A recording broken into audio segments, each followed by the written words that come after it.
Hey, everybody, Ron Vaimberg here with another edition of the Ron Vaimberg podcast. And I am incredibly excited to have an amazing individual, amazing mortgage professional, Shashank Shekhar. Shashank, thank you so much for being here and you know giving us your time that I would be able to interview you today live on this program. So welcome.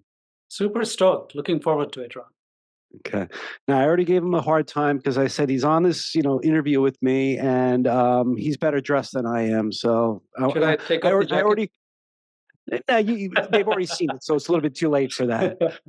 Um, so one of the things that I do with interviews. By the way, because this is a live interview, if you have questions, I certainly open up your chat box. We're going to be monitoring your chat box, but if you want to ask, we're going to have time for a specific, questions at the end. Just put it into the Q&A tab, not just the chat box, because that can move really quick. Use the Q&A, and I'll be checking that for questions. We might not get to all of them, but we're going to get to as many as we possibly can.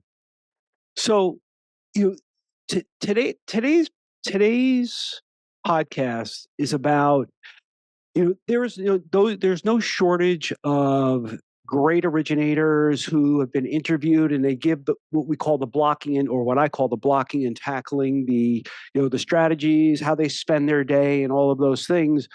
And anybody who's attended any of the interviews that I do or the podcasts that I do, I try to do things a little bit different.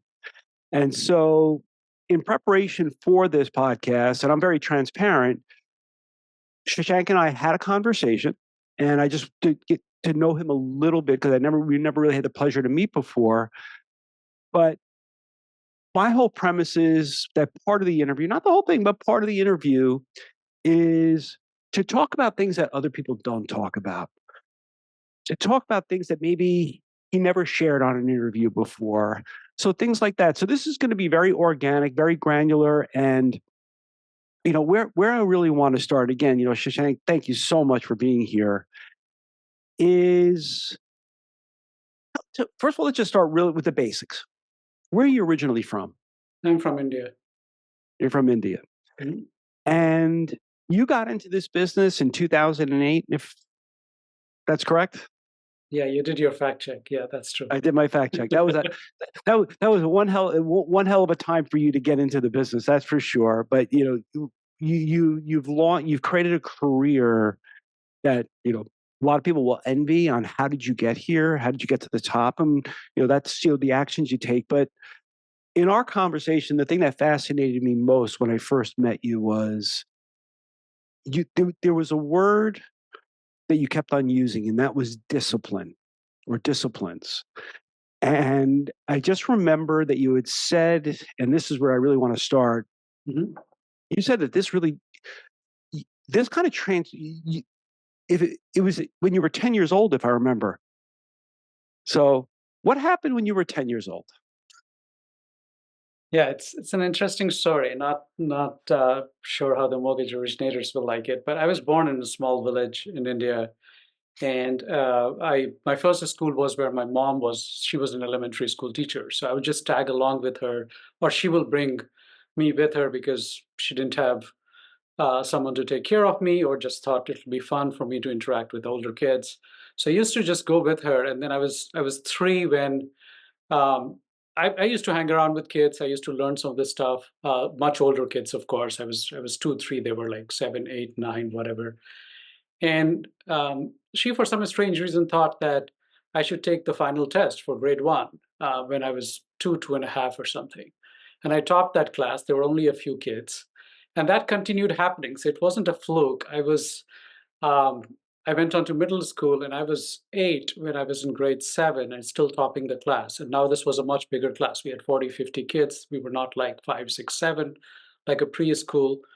And at some point of time, my mom thought that I need to go and study at a much bigger school. So go to a much bigger city, and study at a much bigger school. Maybe I don't have enough competition here, and that's why I keep topping the class.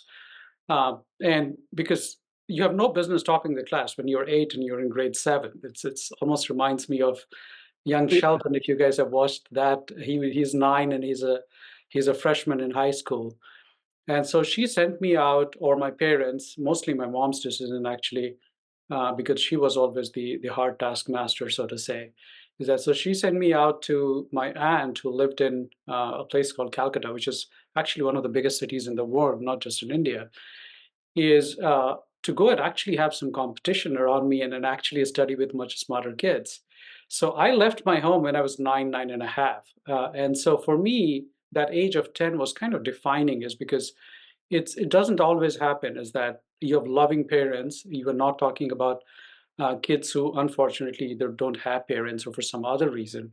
But here you have loving parents. They are doing it for you, so to say, for so that you get better education. But then they send me off to my aunt's place, and for me that was uh, at a very young age that quite in fact defined who I was, or who I have become much later, is because now I was without, so to say, the protection of being with my parents. And even though my aunt was as loving as she was, and my uncle was as loving as he was, I still thought that I'm in a place where I can't have my tantrums or idiosyncrasies that a typical 10-year-old have. They are technically doing me a favor by keeping me in their home and giving me better education by going to better school. So I grew up pretty quickly from that perspective. So from two things. One is that I I I could not have, as I said, the typical childhood. I'm not saying that I didn't have fun childhood, but I didn't have a typical childhood from the perspective of demanding things that typically 10, 12, 13-year-old kids demand from their parents. And two, I grew independent pretty quickly, so to say, is that because I was like, again, the same thing is that I can't go to my parents for everything. I need to figure out a lot of things on my own. So from that perspective, yeah, for 10 for me was very different than 10 for a lot of other kids. Wow. Never, I mean, you already shared something I certainly didn't know. Um, when did you come to the United States? I came to the United States in 2006. In 2006, and you got into the mortgage business in 2008. And if I remember correctly, you did mention to me that when you at some point, I believe you struggled with the English language.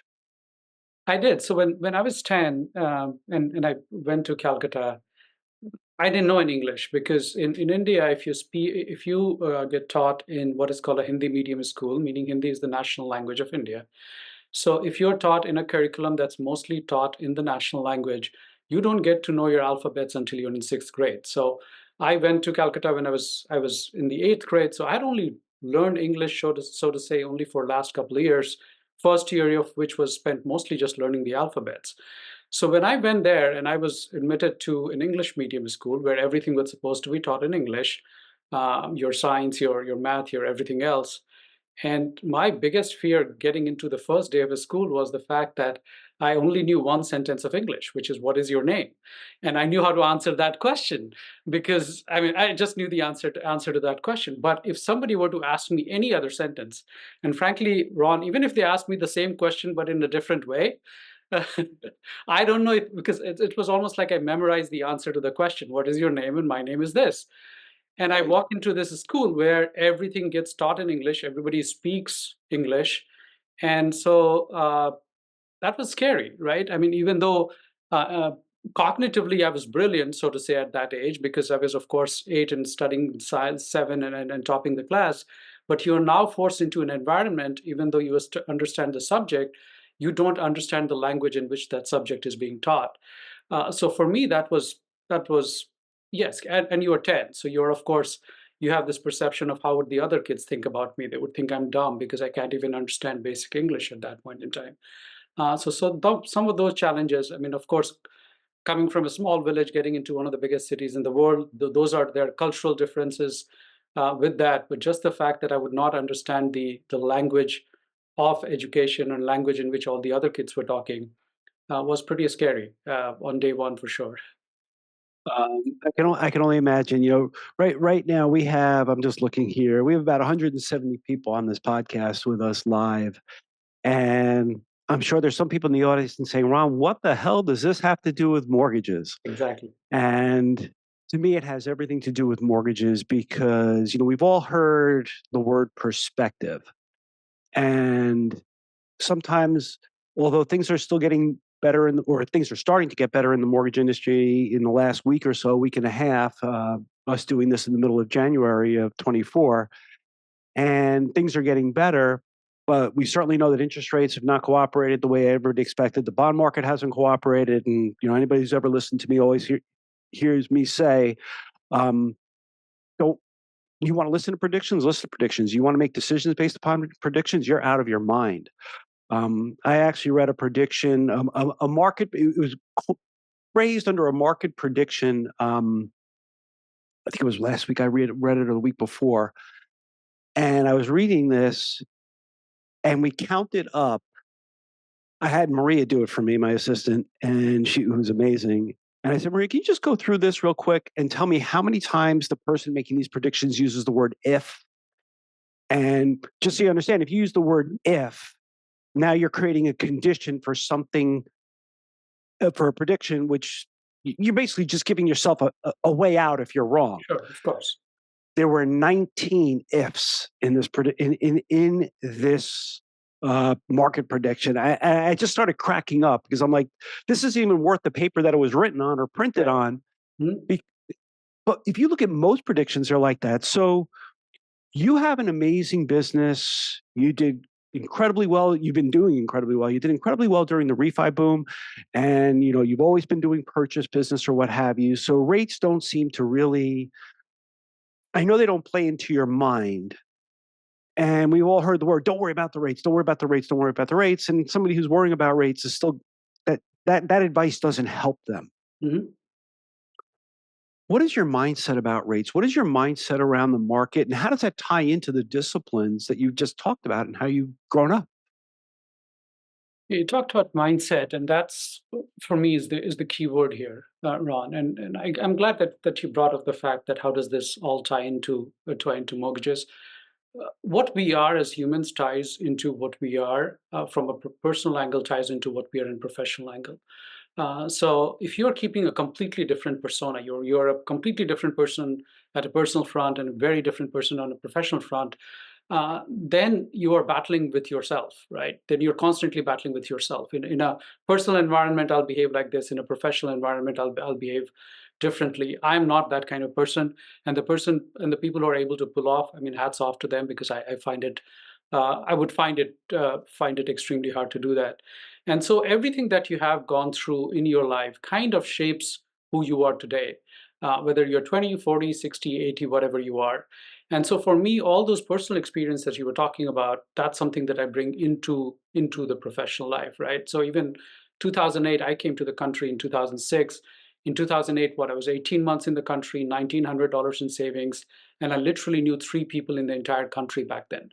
I had no friends, no relatives, and those three people were my co-workers from the company that just shut down. The company I was transferred from India to the Bay Area here in the US. So I practically knew no one who was, and the year was 2008.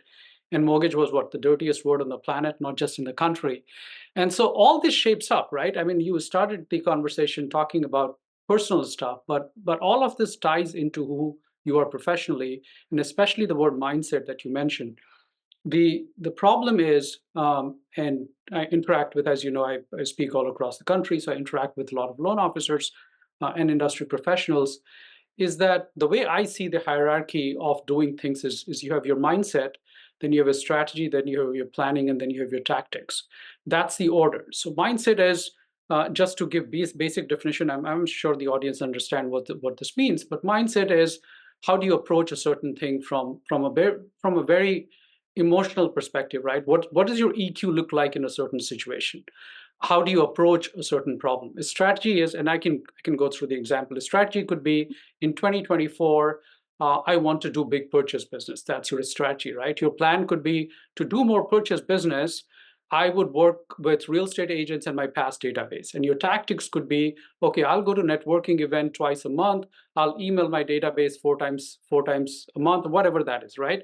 So you start with the mindset that, hey, 2024 is going to be a tough year, but I am committed to do whatever it takes for me to make this my bounce back year, or the year when I come back from whatever 2023 did for me. And then you go through your strategy and your plan and your tactics. The problem is that we are looking for tactics all the time. The only thing most people are interested in, how do I get two more leads? How do I do ads on Facebook, right? How do I go to networking events? How do I call my database? How do I get, so those are all tactical questions, right? And if you're looking at tactics without figuring out what your mindset looks like, because you'll have failures, right? All the time, even if you have, I can give you my best top 5 tactics, you go and implement it. I can guarantee 3 out of 5 may not work for you, or at least say 2 out of 5. So you will have failures, right? But you're always starting at tactics. So you have no mindset that you have come into 2024 saying that I know that things are slightly better than what it was in 2023, but I also still know that this is going to be very hard year. And that's how you start the year off. That's how I start my year off. And then you have your strategy, then you have a plan. So talking about what your mindset looks like around rates and predictions and where the year would be, you're right. You look at all of them. I mean, if you're in the industry, you should be tracking the trends. But usually I'm tracking bigger trends, which are not, I would say, a gamble when it comes to like making interest rate predictions. And I have respect for some people who do that, but they still get it wrong is because not because they are not good at what they're doing. It's just because there are so many unknowns when it comes to predicting real estate prices, when it comes to predicting mortgage rates, right? I'm laughing because I feel like I just heard a recording of myself that I've been saying for like about a year right now. So um, continue. I'm sorry. I just No, so that's what I was coming to, is that yeah, keep an eye on the trends, because we are in a market where, especially because I say that you should have a 6-day plan, a 6-month plan, and a 6-year plan, right? So especially if you're looking at 6 month, especially 6 year, if you want to be in the industry for that long, you should be looking at trends. But most of the trends that I'm keeping my eye on are demographical trends. Where are people moving? What kind of household formation are we seeing? Where are people coming from? A big part of my business is lending to minorities, whether they're immigrants or people who are considered minorities in the country. So for me, keeping eye on bigger trends around what does the macroeconomic factor look like? What does micro look? When people come to me and they say, hey, where should I be buying an investment property in? I need to keep an eye on what the microeconomic trend for, say, Dallas, Texas look like, for example, or Charlotte, North Carolina looks like, because then I could be the person telling them, hey, I'm advising you to buy in this market because I think these are the trends that's happening in those markets. And those are the trends that's slightly easier to predict. And we have seen over the past that those are the trends that stick. Like suddenly demographical trends or household formation or when Gen Z will start buying homes is not going to change overnight or in 2 months or 3 months. And those are the bigger trends you should keep an eye on. Definitely keep an eye on rates, because rates are important. I would not discount that, being a top originator myself. But don't make your entire plan based on this. Is that so? If everyone's saying rates will be in the fives, I'm sitting back here relaxing, is like another 30, 45 days and the applications will start rolling in because the rates are going to get in fives. And we have seen that story before. It does not play very well. In fact, imagine this. If you were to plan for the fact that rates are not going to go down this year and work doubly harder to make sure that I still want 2024 to be a good year, imagine then if the rates were to go down, then what will happen to your production, right? That will be 20, 30, 40% more. I every year I do in November a business planning workshop, and I know some of the people that are on this program have attended it in multiple years. And in that business plan workshop, I talk about, what do you want? That's the first question. That's step one. What do you want? Number two is why. Why do you want it? Which is your drive, which I'm going to talk. I'm going to ask you about in just a second. And you talked about your motivation, which is the same thing. What is your why? But then we go into, okay, what are your strategies? What are your tactics? What are your skills that you need? And putting all these things together. And if you don't take all of those steps, and one of the things that I talked about in this particular year, I asked the audience, rhetorically, because they were answering it for themselves, is I said, what is one thing that in 2023, for the year, that you should have done or done more of that would have increased your business by 20%? And I say that should be an action item. So, and I told everybody, assume the market doesn't get any better. Mhm. Assume 24 is the exact same thing. What would get your increase your business by 20%? And then I'd say, now what's that other thing that you knew you wanted to do, but never were disciplined enough to get it done, never put it into play, that would have raised your business 20%? And I go, Mhm. write that down. I go, there's your plan. Now, we still have to have the strategy around it, the tactics around it, the skills around it. But right there, if you do those things and nothing changes, you're all but guaranteed a 40% increase in business. Yeah.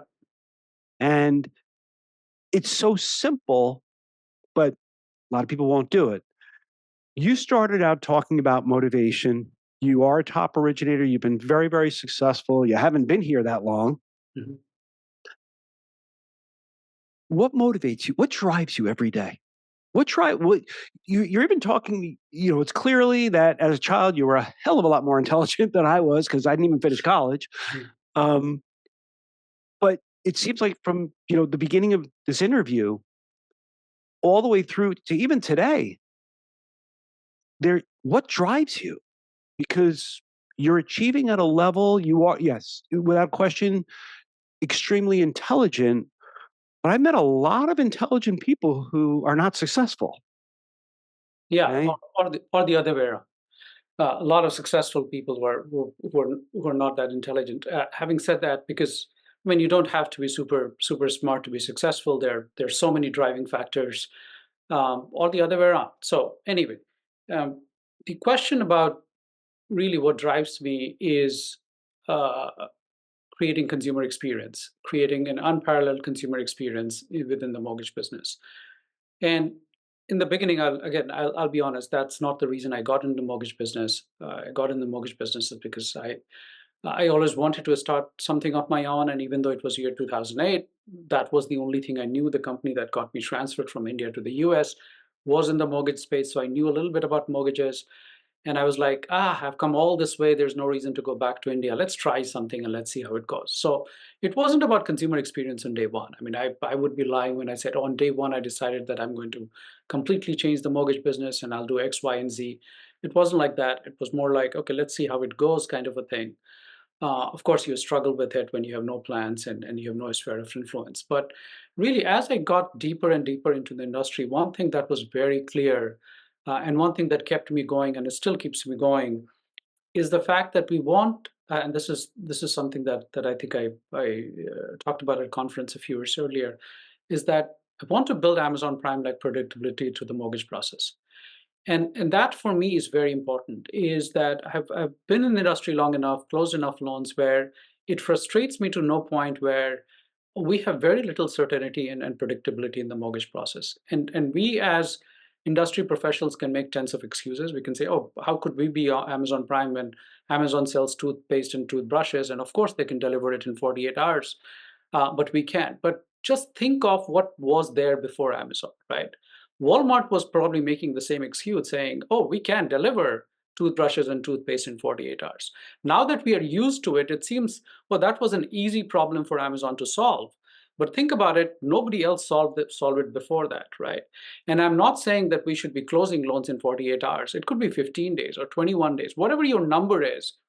Can we get more predictable around it, right? Most of the time, our excuse has always been, oh, there are too many parties involved, there are too many moving pieces. And when people ask us for, say, pinpointed question, most of the times our answer usually is, we'll see what we can do, we'll do our best, right? Something that does not drive confidence in people's experiences.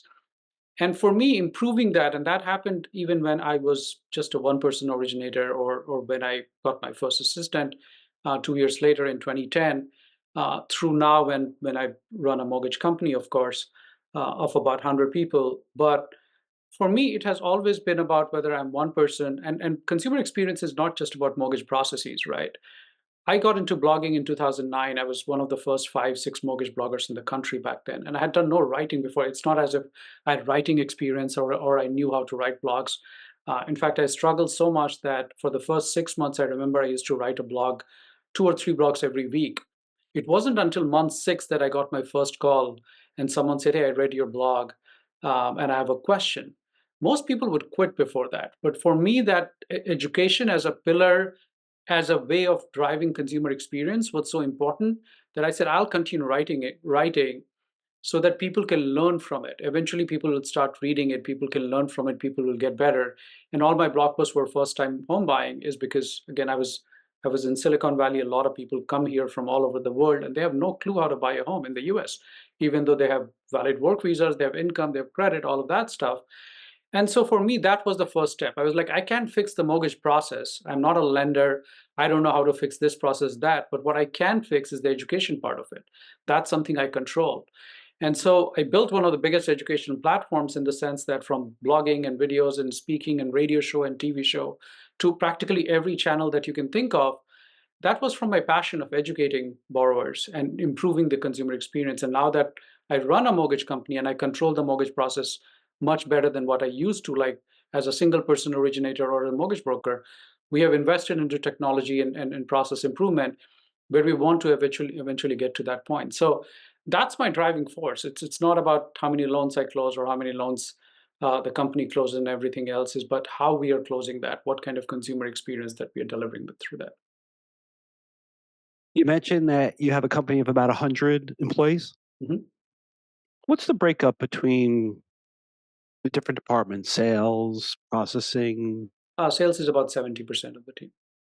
Sales about 70%, and you're supporting 70% of sales. So we'll call it 70 people with a staff of 30. Mhm. Okay. Which even in that in and of itself is indicative of the efficiencies that you've built into your company without diving into everything that's going on. Just simply the ratio of numbers to um, um, total staff.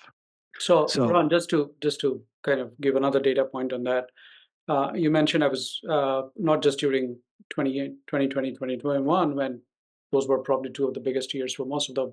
The year before that, I had closed, I think, 160, 180 million in production. And I've always had a team of two processors and one assistant. And that assistant, by the way, was admin assistant, not a loan officer assistant.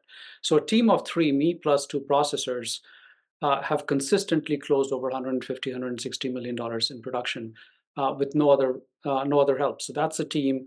It's probably the most productive team in the industry, and that's because of process improvements that we have built. It's because of the fact that how much of work goes up front. For example, I mean, I've closed over $2 billion in production, and not one of my loan has been declined in underwriting. Not one in 14 years of doing this is because of the work that we put up front. So we can talk about process improvements either on another call on this one. But what I'm trying to drive home at is that I'm surprised when I see people closing three loans and they have an LOA and they have a processor and I'm like, dude, seriously? I mean, why do laughing. people come to my team and they're this big a team and like, how many loans are you closing? And I'm closing X. I'm like, what are you really doing all day long? Like, I never had, for example, an LOA in my entire life. I'm not saying that that's a good thing or a bad thing. All I'm saying is that my process was designed in a way, and it was the best consumer experience any consumer ever experienced. So it wasn't as if we're trying to cut corners on that. We were, in fact, trying to build more efficiencies to deliver even higher levels of consumer experience. So for me, process improvement has always been a big deal, and trying to and if anything, I have always believed that the less touch points you have on a loan, the less number of people who are engaging with your borrowers, the better their experience is because they're not running from pillar to post. Okay, now I have to talk to an LOA, and now I have to talk to an LO, and now I have to talk to a processor. Somehow that entire manufacturing level or manufacturing mindset behind loan process was never my thing, and somehow it just worked out just fine. The mortgage industry has always suffered with issues with the manufacturing process, and there's no standardization for it. Everybody's got their next best way of doing it. You were talking about volume, just so we have perspective. You're talking about volume. It's you with two people helping you. So we're talking about numbers of 168. I think you said 168 million. What does that translate into units? The average ticket size around 500,000. You're talking 320, 330 units, 400. Okay. So 2023, I don't have 20. Sorry, at 2022, I did what 180 million, close to 600 loans. So close to 400 loans. Sorry, 420, 430 loans. That's the number you're talking about. The reason why I ask the units is because sometimes what I hear from people that say, "Oh, this person's closing Sure. 150 million, 200 million, or whatever it is, and their average loan amount is $5 million." Yeah, Okay. sure, of course. You know, and look, I'm not dismissing the volume number, but I've always been the real performance indicator to me is units, because we have people that are, yeah, and you know you're in the Bay Area, you're in Northern California. Your average loan amount is in the Bay Area, multiples of that. But we have people who are on this call that are in Florida. We have people that are from Indiana, the Midwest, the South, all over the place. We might even have some people from Canada on this call, and very likely Australia as well, because I taught there over this past summer. And units is really your gauge of how good you really are. Would you agree? That's my opinion. Would you agree with that? Yeah, I do, and especially if you're looking from efficiency, productivity, and your process flow, then you're talking units, right? In terms of production, I don't discount anything. If somebody is doing 10 transactions of $5 million, I bet I I will not be able to compete with that person. Is because there is a reason why there people who have $5 million loans are coming to them. So I never discount people who have high ticket sizes, is because they must have done something with their branding. They must have done something with their expertise. Why these super high net worth clients are going to them. So in fact, they might even be better than me because I don't have $5 million clients, right? But talking about units, I actually do very little in the Bay Area. I grew my business, of course, here in the Bay Area, and my average loan size at some point in time was 700, or even closing on $800,000. But as banks started getting way more aggressive on jumbo loans, and we could not offer anything even close to that, I diversified. So we are now in 31 states. We are licensed in 31 states. And you said people from Indiana and Florida and everywhere else. I do loans everywhere. So now my Bay Area loans is actually less than 10% of my production. So I do couple jumbos here and there. 95% of my production is actually from outside of the Bay Area, from different markets. And so I've done loans, I don't know, $90,000. Two, of course, I've done loans $3-4 million. But most of my loans, that's why my average ticket size is closer to $400,000 now.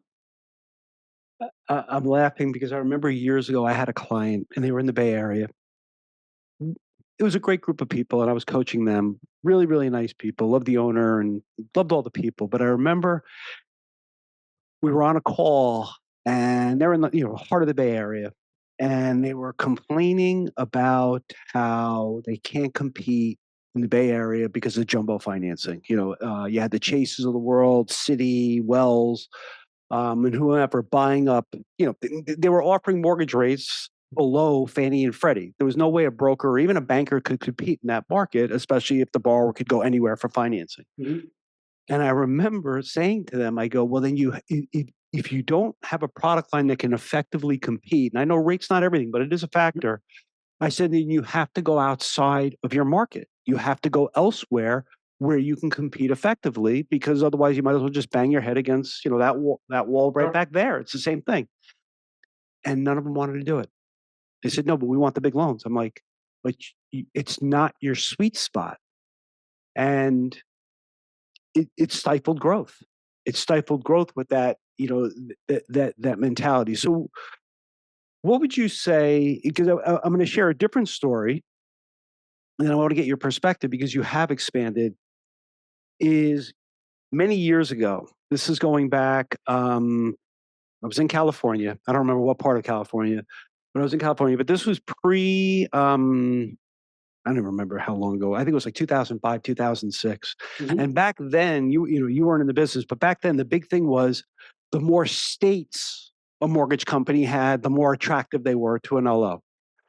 So an LO came up to me at one of the events that I was presenting at. I don't even know if he knew I was a presenter or not, but maybe thought I worked for the sponsor. And he came up to me and he said, I'm thinking about making a move to another mortgage company. And he goes, can you give me any advice, any guidance? So I go, well, first of all, tell me why you're thinking about moving. Yep. He goes, because my company only has 10 states that we're licensed in. And I looked at him, I'm like, okay. He goes, well, I need 30 states. I'm like, well, why? He goes, because the more states, the more business I could do. I said, okay, do you mind if I ask you a question? He goes, sure. I go, how many loans a month do you do right now? He goes, I'm closing, I think the number was like 3 or 4. And I looked at him and I Nice. said, So you need a company with 30 states. You're closing 3 to 4 loans a month. I'm asking the clarifying question, making sure I understood what's going on here. And you need 30 states because you can't do more business because you only have 10 states. He goes, I need 30 states. I said, okay. I go, you're in California, right? He goes, yeah. I go, how many loans do you want to do a month? He goes, well, I want to get up to 10. I go, the biggest state in the nation, you can't find 10 loans? And then he goes, no, I could. I go, what county do you live in? And he gave me whatever county it was. I said, do you think you could find 10 loans in the county you live in? And I said, what about the town that you live in? Mm-hmm. And you know what? Finally, at the end of that conversation, you know what? And I'm pretty sure he's not in the business anymore. I would imagine he couldn't be in the business anymore with that mindset. And at the end of it, he goes, I go, so why don't you just focus on being an expert in your area? He goes, I need 30 states. It's a pleasure meeting you. And I just walked away from. So you diversified, and not everybody has 31 states or what have you, but whether it's even within your state, speak to creating a competitive advantage based upon what you're really good at or what your company's really good at, which really should be both. Yeah, so you talked about something which technology company calls it product market fit, which is exactly what you were alluding to, which is if your product does not fit the market you're in, then you're in the wrong product, then you have the wrong products or you're in the wrong market, right? You need to change one or the other. And that was my problem. So I could compete in the Bay Area for very long. In fact, until I got to about top 15 loan officer in the country, my 95% of loans were still from California. The only other state that I had was Texas at that point of time. And most of my loans in Texas were coming from my Bay Area clients who were either buying rental property in Texas or were moving to Texas. So I was still doing majority, and that's where your point of can you do 10 loans from the town you live in, or even 15 or 20? Yes, you can, because I was doing those kind of numbers just from the market. But at some point in time, you also need to understand that at what point of time the product market fit is not there. And you should be smart enough to realize that. And I started realizing that, I would say about 5, 6 years earlier, when I could start seeing the spread between what I can offer on jumbos and what the Wells and Chases and the Bank of Americas were offering. That spread started increasing. So I could sell a 1/4% difference in rate, even on a jumbo, which, by the way, is nearly impossible to sell when somebody is buying a million, million and a half. At that point in time, imagine 5 years back or 6 years back, because the payment difference is huge at 1/4%. But because of my education, everything, when they were coming to me, there were clients who would clearly say that, hey, I'm getting half 1/4% better, but I would rather work with you because you look like a person who can help me with this. You look like an expert. I've read your blogs, I've read your books. I know that I want to work with you. Not from a celebrity perspective, but more from the fact that I know what you're doing, kind of a thing, because I've read your stuff, right? But that at some point of time, that product market fit just does not exist. That spread, that 1/4%, when it became half and became 3/4 and became a full percent to even 1.5%, there was a time when our rates, even the best, and we are both brokers and bankers, so it's not that we are one channel or the other, we just could not. And then they threw in extra bonus if you transferred more assets. So if you brought in $200,000 of asset transfer, then Wells give you another 1/4% discount. So you should not let ego dictate that, right? You should not go from, hey, I'm this top loan officer in Silicon Valley / San Francisco Bay Area. Why would I go do business in Texas or Indiana or Florida? Because you don't have a product market fit anymore. The product that you are selling, the market is not buying that. You could be the biggest hotshot in town, but nobody is going to pay 1% extra on a jumbo loan or practically any loan, really. I mean, that's a really a big difference. Right. So I think that drives your expansion, right? At that point of time, you need to be smart enough, and you need to look at, that's what I'm saying, you have a 6-day, 6-month, and a 6-year plan. Is that if you continue doing that, you will barely survive 6 months, let alone 6 years, because if the spread continues like that. And that's when we started with the expansion plan. But you're right. I mean, all of our loan officers that we bring in, 90% plus, I mean, I would even go as close to 100%. And we are talking some of the top producers in my company. Do it from the local market. You don't need to be expand. As long as you have product market fit, your entire goal, which is what my goal for the first 10 years of my life was, until I was almost close to 200 million per year in production, was how do you keep driving your market share in the current market. Keep doing more of what's working, learn from what's not working, and pivot and do something else. Yeah, because I mean, 4 loans, 5 loans, 10 loans, they're practically every MSA in this country will give you that. So unless you live in a very tiny rural market, of course, in that case, you have to expand. I've told my loan officers sometimes I had somebody who came from East Washington joined the office, joined my company, and she said she had 4 listings in her market. I said, in that case, you have to drive uh, an hour north, south, east, west, wherever you have to, because you have to go and find more business. But in most cases, 30 estates, I mean, you don't even need 3 estates. You need 3 counties at best, depending on what kind of county you live in. Three counties at best, and a commitment to marketing and prospecting and Exactly. putting putting your message out there, which is the one that I scream from the mountaintop all the time. Um, we are getting close to wrapping this up, so I do got a couple of quick questions for you. Sure. One thing that I've noticed, and I'm hoping the audience has noticed, is that you're really good at asking questions. Okay, and you know it's not just about asking questions, asking good questions, because a lot of people say, where, and you talk about where do I find a deal? Where do I get a transaction? Where you're on bigger picture questions. So, what would be 3, 4, 5 questions that you would advise anybody listening to this? And, we have an audience of people who are top producers. We have an audience of people who might be questioning whether they're going to make it in this business or not because the market hasn't improved enough. Mhm. What would be questions that you would tell everybody that they should be asking that will rapidly move them in the right direction for growing their business? First of all, ask yourself less but more pinpointed questions. So we have made this business extremely complicated. You heard my story of the fact that I came in 2008. I was extremely overwhelmed. One, not because of my pipeline, because that didn't exist, but overwhelmed from information from all sources. And that the loan officer needs to do this and that, and you need to network, and you need to, like, they're literally every person that you listen to, every resource you listen to, you're given 10 more things to do, right? Hopefully, I did not drive you into that direction. I'm actually going to simplify it for you. And once I really sat down after maybe 12, 18 months into the industry, when just about I was starting to get 1 or 2 loans a month, I was getting to that point where it was just about so much. The fun fact is that in 2010, when I hired my first assistant, when she looked at my pipeline, she actually volunteered to say that I will probably just stay on my unemployment benefit because I don't think you're producing enough to pay me. Because she looked at my pipeline, I was just about doing 2 loans a month, a loan and a half at that point. That was about 2 years into it. But what really drove home for me and what really kind of made all of this business more simpler and clearer in my head is that I eventually realized that as a loan originator, you're only solving for 3 problems. And those are the 3 questions you should be asking for, not anything else. Literally, your 99% of your job is solving 3 problems. And that's how to get more leads, how to get those leads to work with you, and how do you get those closed loans to keep referring you more business, right? So again, let me repeat that.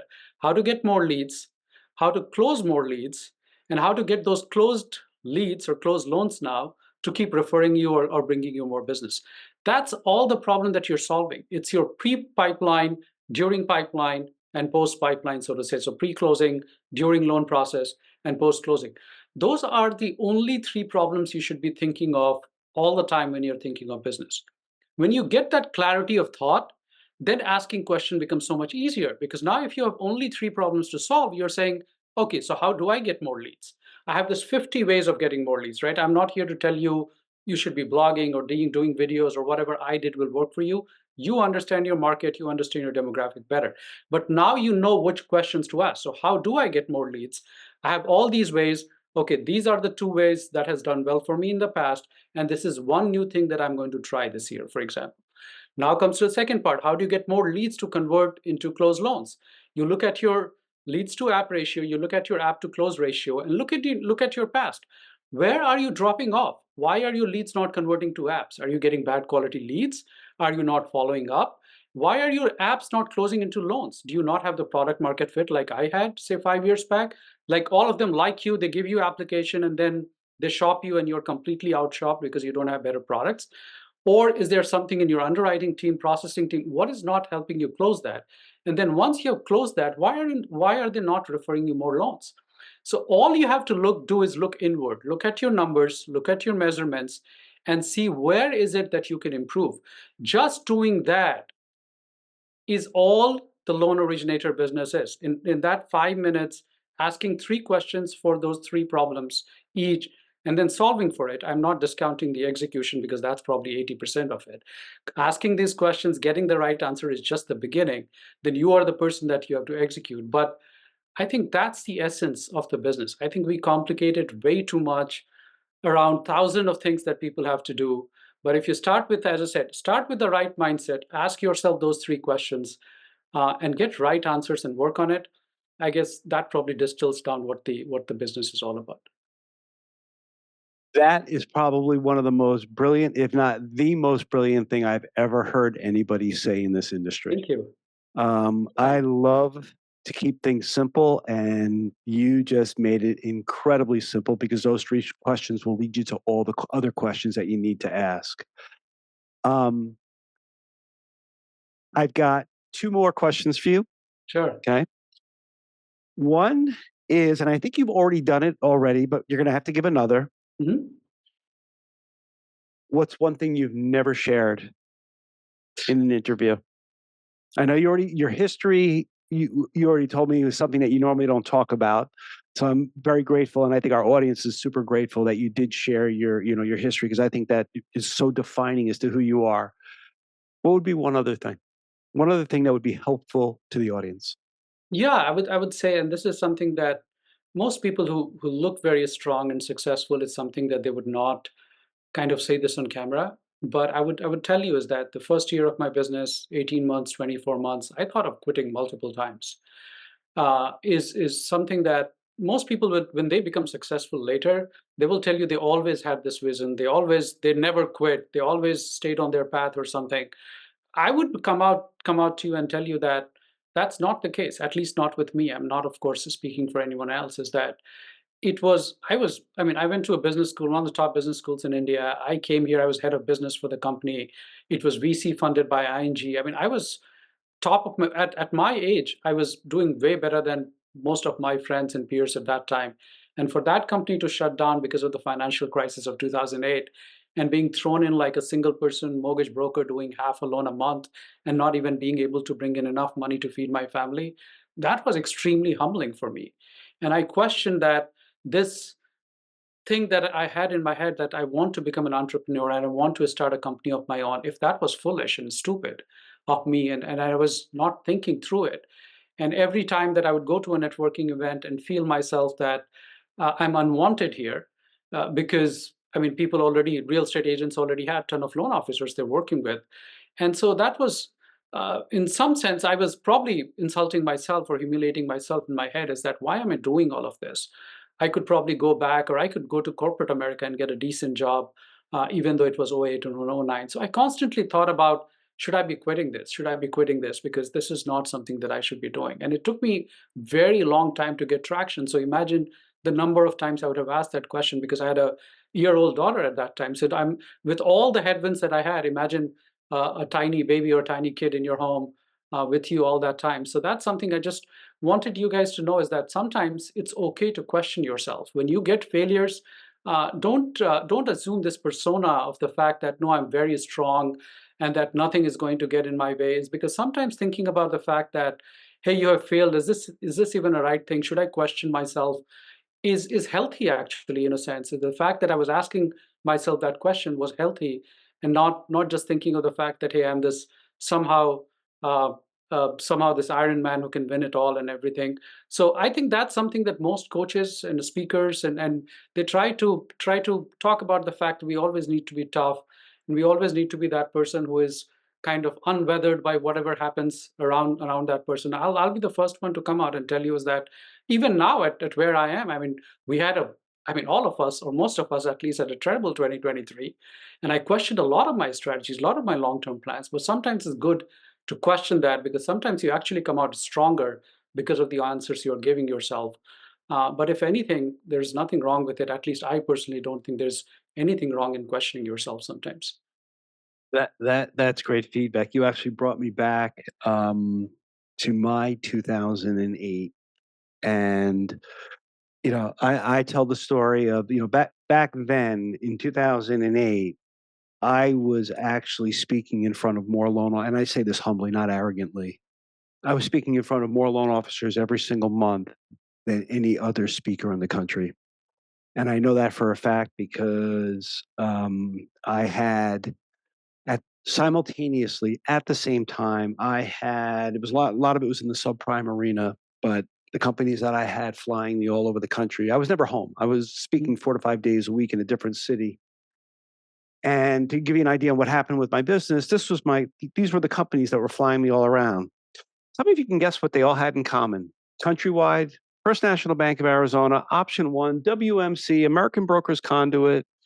There was one or two more. There was like six or seven, and I was never home. And I know I've got people laughing because they all have one thing in common. They were all gone. By the way, Yes. they didn't go out of business because of me. Let's be clear on that.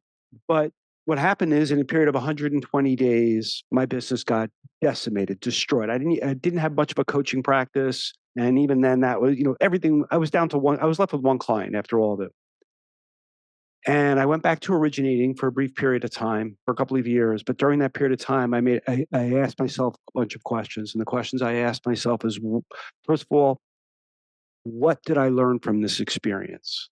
And it wasn't just about my business. I said, what did I learn about my finances? And then I said, what did I learn about my business and how can I learn from this? How can I grow from this? And consistently in being consumed with answering those questions. And eventually I came up in 2010, uh, I'm sorry, 2009, I was walking in my office in my house, which is where I am today. And I made a decision and I said, I will rebuild my training business in a way that's more profitable and gives me more freedom Mhm. than I ever had before. And I went on that quest and I literally rebuilt my business and created that for myself inside of 3 years. And today I still work hard. I love what I do. You apparently love what you do. We work hard and I consistently ask those questions on, what is that next level? Mhm. But that really tough, challenging experience is what has taught me today to be in the financial, it's what created the opportunity, not the opportunity was there, taught me the lessons that my parents tried to instill in me when I was young, which I Mhm. didn't listen to, that allows me to have the financial independence that I always talked about having, but I would never work towards. And Mhm. then I worked towards it after I basically got, hammered. So there's always a lesson that can be learned. So your story made me reflect on my story that I don't share very often. So thank you for making me share that on in public right now, Shashank. Okay. Final, two final questions. Most of the other questions have been answered here. Somebody's asking about what was the third problem to solve? You gave three problems.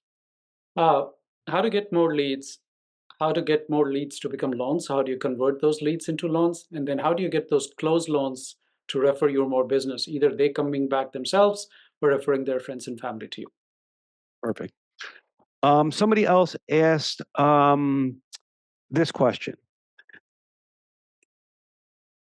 I don't. They're asking you. They're asking, and I don't want you to answer this question, and I'll tell you why. But they're asking, what is the average basis points you make on a loan? I don't want you to answer that question. Nope. What I want you to answer is, what is in your mind the relationship between what you charge and what's in the marketplace? What is your pricing strategy? Not your pricing number, your pricing strategy. So I'll tell you something which I advise some of my loan officers to is if you and I have always had long-term view of this thing. So if it does not align with the person who's asking this question into what their view is, that's totally fine. But I have always had this belief is that if you do not have a big enough database, think of this business as a very long-term business, right? It's the first 7 clients that I closed between April 2008 when I got in the business and about April 2009. So my first 12 months, I did 7 loans. Each of those 7 loans are probably worth over $250,000 each to me as of this date. It's because of the people that they referred, who referred, who referred. It could even be 500,000. I have not kept a track. And the reason why I say that is because if your database is small, you should be working with the price advantage, especially if your market is price sensitive, is because your immediate goal, and which is what my first immediate goal in the first 3 years was to build a big database of people who like you, who trust you, who have done business with you. Because you can take that 3 years of business, 4 years of business, 5 years of business, depending on the volume that you're doing. And you can literally just live your entire life with that if you've done a good job of, as I said, the 3 problems there. So you knew how to get leads, you close them in a way where they like you, and then you have been in touch with them post-closing, so they refer you business. So you can play a price, you can have a price play if you're in that stage of your business. Let's say you're 15, 20 years in the business, people already like you, trust you, you have the expertise. You will probably be at par with the market. At any stage of my business, unless I plan to retire in the next 3, 4 years, I'll always be looking at how do I get the competitive advantage to keep building my database. But at some point in time, it's like, okay, this last 3 years of my business, I'm retiring anyway. I would rather do less transaction, make as much of one transaction that I can, because I have no long-term view of this thing anymore. So from a pricing strategy perspective, I'll be lower than the market in the first 4 or 5 years. And when I say first 4 or 5 years of my business, it does not always mean somebody who's brand new. I could be year 6 and I have done, I don't know, 50 loans in my year 6. I still have a very small database. So I'll still go back to my first 5 year strategy. Middle of my career, I'll keep probably at market strategy. And of course, if you're retiring, you can do whatever the heck that you want to do with your pricing strategy. So there's no point telling you exact percentage because, of course, it depends on the kind of markets you are in, who are you targeting, what products are you selling. That is probably irrelevant, and that's why, Ron, you were smart enough to say that you don't have to answer that question, but that's has been my pricing strategy. That's the best answer to the question I've ever heard. You talked about asking the question, how do I build my database? How do I build my database? And the question I teach people all the time, clients all the time, is how do you get more people to know what you do for a living? And it's the same question, it's the same answer. Instead of saying, how do I get deals? How do I get more people to know what I do for a living? And then the business comes. I do have a great question. This comes from Andy. Andy happens to be one of my great coaching clients. So Andy, thank you for the question. His question is, what is your strategy for breaking into a new state where you do not have a physical presence? Are you targeting realtors or other referral partners in those states? Yeah, great question. So you've taught Andy well to ask tough questions, I see. Andy, did you hear that? I taught you well. Don't increase the fees on him. So that's a great. There are 2 ways of doing this. One, of course, is, and the first thing, by the way, for targeting anything, whether it's out of state clients, new client base, you're new to the market, ask yourself this question. And even when I went out to recruit and expand my team from 3 people to 100 people right now and growing at a very fast pace, the very first and the only question that I always ask myself is that, how do I add value to this person, right? So whether I'm working with a client, it's the same question. Whether I'm working with a loan officer, like I want, say, Ron to come and work with me as a loan officer in Instamortgage, same question. If I'm trying to work with a real estate agent, same question. Financial planner, see, rinse and repeat. The only question that you get to ask is, how do I add value to this person? Not how do I get business from this person, right? That's a wrong question to ask. So if it's people who are, say, out of state, right, in Texas or Florida, anywhere else, it's the same question. I'm sitting here in California. Most real estate agents are circumspect about referring loans to people who are not local. How do you get around that? So my thing was that, yes, I can't be visiting Florida all the time. I can't be visiting Texas all the time. But what I can do is that I can add value to them. So I consistently do webinars. I consistently offer them above and beyond what their loan officers at this point of time are offering. They are actually sometimes surprised that, being the top producer I am, that the kind of kind of experience that I offer to their clients, right?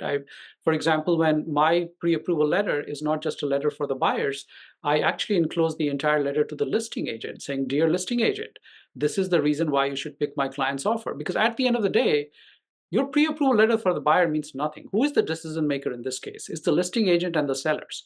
You are selling to them. You're not selling to the buyers and the buyer agent. So how do you sell your pre-approval letter to the listing agent? By telling them how great you are, how great your company is, how great the buyers are who are trying to make an offer, right? So small little things that I do for them. And they're like, my loan officers don't do this. And I constantly do education events for them through webinars that I'm doing from here. So again, it's the same thing as what is it that's missing right now with their structure that they have, and how do I add value to that? Do that gap analysis all the time. What is your competition doing? Where is the gap? Can I fill in that gap? Sometimes you can't. Sometimes they have this jumbo rate from Wells Fargo that I can match. And if that's their only gap, they want even lower rates. I can match it. That's not a right fit. But if you can find that gap analysis, you'll be surprised, especially post-COVID, more and more people are open to doing business with people who are not local, because they have this, now they are used to doing business virtually. So there is less entry barrier, so to say. So if you're thinking of that doing, Andy, and I'm not coaching on behalf of Ron, of course, but that they might just be slightly more open right now. That's my experience been over the last couple of years. You absolutely nailed it. Um, I just want everybody to understand. I know people have had to go, and I can't believe we've already been on for an hour. I don't believe it. I want everybody to know what Shashank had said to me before we started, I hit the go live button. He goes, and I'm going to paraphrase, he goes, "Don't worry about the time. Let's just give as much as we can." And so that's the reason why this one has gone longer than normal. And we could probably go on for hours and hours and hours. I want to read, though, Jim Davalos, who is a member of my Ultimate Originator community. And I'm going to read what he wrote. He goes, "Yes, this came in right after you talked about your pricing strategy." He goes, "Yes, it's been confirmed. Shashank is a genius." So, No, Jim, I'm thank you for not. that. But just talking about time, Ron, I mean, it's an honor when 150, 200 people give you their cap. I mean, Absolutely. that's the way I see it. Is that it's a privilege, it's an honor. So, so happy to spend time. But yeah, let me know if there are any final questions here. Happy to. No, that pretty much covers them. Yeah. So I'm going to ask you one other question. You talked about it being a little bit of an adrenaline junkie. So what are those things you do when you're not running your mortgage company and writing loans and changing the industry? Looking at me, you would not believe some of the things. That's why I'm asking the question. I used to ride motorcycle when I was younger. In fact, that was one of my big accidents I did. Broke my arm doing this. I wouldn't just ride it. I would actually stand on it. I'll do tricks on it. I'll do stunts on it. Growing up, and I couldn't ride motorcycle after that. I broke my arm. I do skydiving. That's one of my favorite pastimes. I still do tandem. Just to clarify, I don't jump on my own, but I do it from the highest point, which is 12,000 feet, which very few people who are not pros go at that height and do at that. And anywhere I'm traveling, and I do travel. Traveling is my favorite thing to do. I travel all over the world, and I would pick whatever is the adventure sport that country is known for, that place is known for.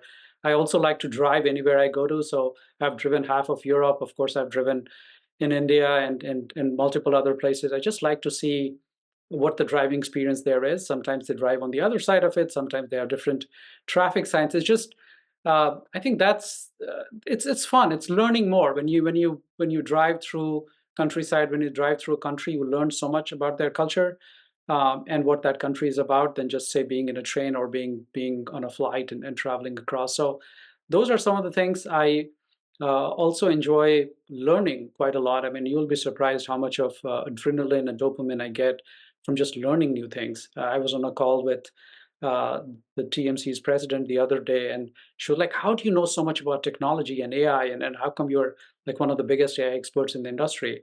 And I'm like, I don't have any education in technology at all. I went to business school, majored in marketing. I did my undergrad in English literature, so I have zero technical professional like experience or knowledge. It's because I just like learning new stuff so much, multidimensional learning, learning about stuff which is not related to mortgage or real estate at all. So those are some of my hobbies and pastimes. Not everything is adrenaline junkie, so to say, but sometimes you'll be surprised when you figure out a concept by learning or watching a podcast or watching a video. It does give you a dopamine rush. You're like, oh wow, that's so cool. So those are some of the things I do in my part time. But you also did tell me you like to play chess.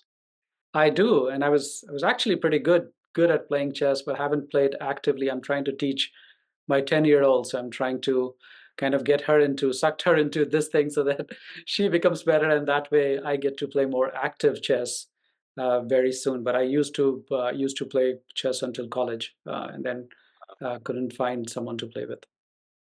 Shashank, I cannot thank you enough for your time today. This has been absolutely spectacular.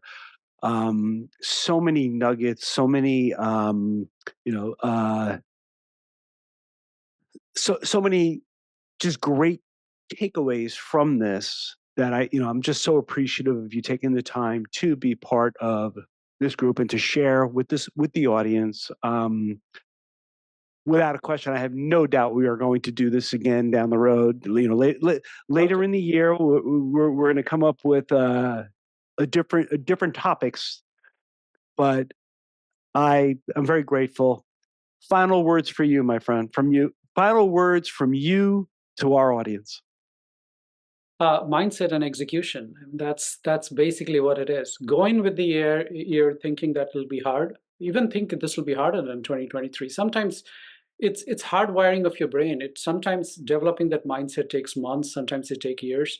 The more you train your brain, I mean, in one sense, I'm thankful that I got in the business in 2008. It's as they say, it's baptism by fire. When you get into a market like that with no sphere influence, no capital, no connections, it actually builds that up. That actually helps you get a stronger mindset, right? So when you hit the year like 2023, your muscle memory kind of, or your cognitive memory kind of telling you that, hey, you have done this in the past, you can do this again, right? So the more failures you go through, the harder that you're able to get through to the other side. It's actually better for you at sometimes. It may pain you in that short while, so to say, but let me tell you, it actually prepares you for harder and better journey in the future. So prepare yourself from that mindset perspective. But execution, I'm not here to give you ideas. I gave you some, but whatever your top ideas are, but work on it, please, because I mean the biggest problem is with discipline and execution, nothing else. As Ron, I think, alluded to, you already know how to grow your business. If I were to ask you, give me 3 ways you can grow your business 20%, 99% of you will be able to come up with that in less than 3 minutes, which means you already are for the tactic part of the business or the planning part of the business, you already know how to do that. So focus on mindset and execution, my friends, and then you'll get there. Shank, on that words, I'm going to say one final thank you. So appreciative you being here, and I'm looking forward to our next conversation. Same here, Ron. Everybody, thank you for joining us. We'll see you all soon.